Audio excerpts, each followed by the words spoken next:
I'm not going to do that.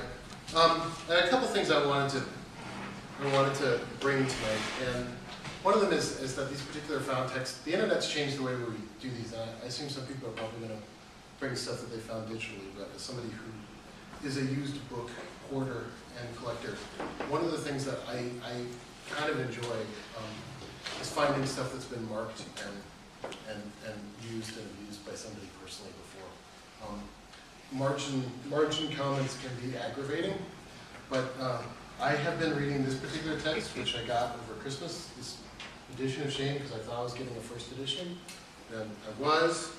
There's a reason it was so cheap, which is that somebody carved it up pretty good. And at first I was kind of mad, but then I realized I don't like this book as much as some of his later novels anyway, and I was having more fun trying to understand the mind of the person with the pen, because it's pretty confusing. I thought I would begin with one piece where I'm not going to read any of it except the stuff that she, and I have a couple reasons for guessing it's a she that don't have to do with the shapes of letters, but if I just read the part she thought was useful, beginning randomly. It was a gentleman's library, bought in toto from the unknown colonel. I must withdraw. To remove from their lives hypnosis, greedily contented three-way. I must go back a little to describe the alteration.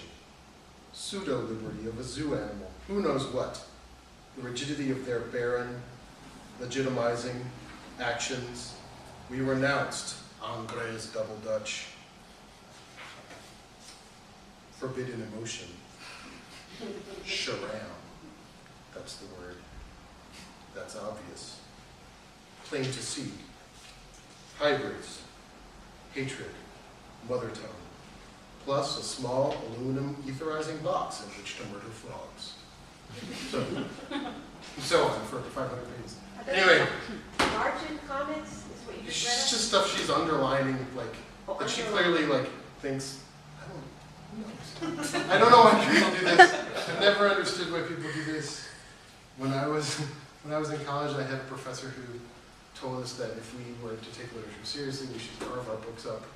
And at the time, I was very upset because these seemed sacred objects to me. Later, I thought, well, that's okay, that's fine. You can print them again. But I don't understand that. I hope that is more sacred. Yeah. And this is the way I feel now. So I like this better than a plain one, partially because there's this other character that exists accidentally and in conjunction with the text and only in my edition, right?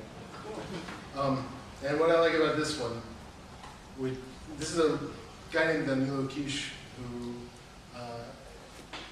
Balkan is probably the easiest way to say it. He's a Jewish person from Belgrade, who I think is of partial Slovenian descent, sort of the Milan Kundera of Yugoslavia. He immigrated to France just like Milan Kundera did, as soon as he could get away with it. Anyway, this is sort of anti-socialist realist novella, which was published in the United States as part of, in the 1980s, as part of Philip Roth's writers from other Europe cities in England. And the reason I like this particular edition is nice. It's nice. It's in your pocket. Is that there's this little thing, which is my favorite inscription I've ever found in any book, which I'll read to you now. To Kathy, you are seated across the room, but I can feel you right next to me. Your love is so fine.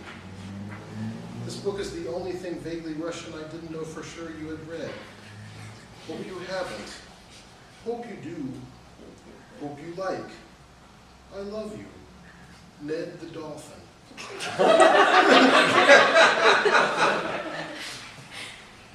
Okay, well, I was briefly frightened that this was Kathy Hankl's book because of the bookstore where I bought it, and it's not spelled the same way.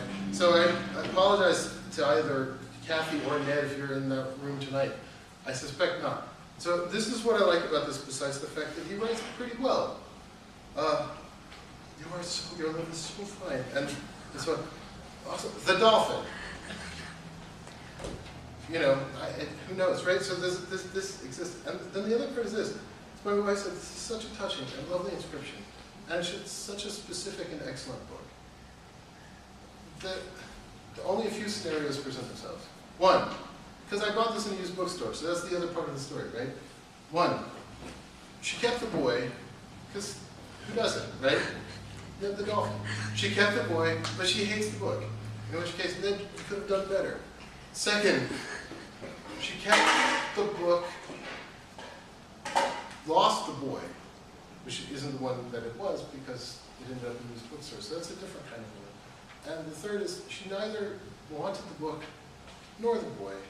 And so my wife and I got into this long conversation about which of these each of us would be and all of our friends. Keep the book, keep the boy, keep both, keep neither. And we realized that we agreed about who everybody would be without checking.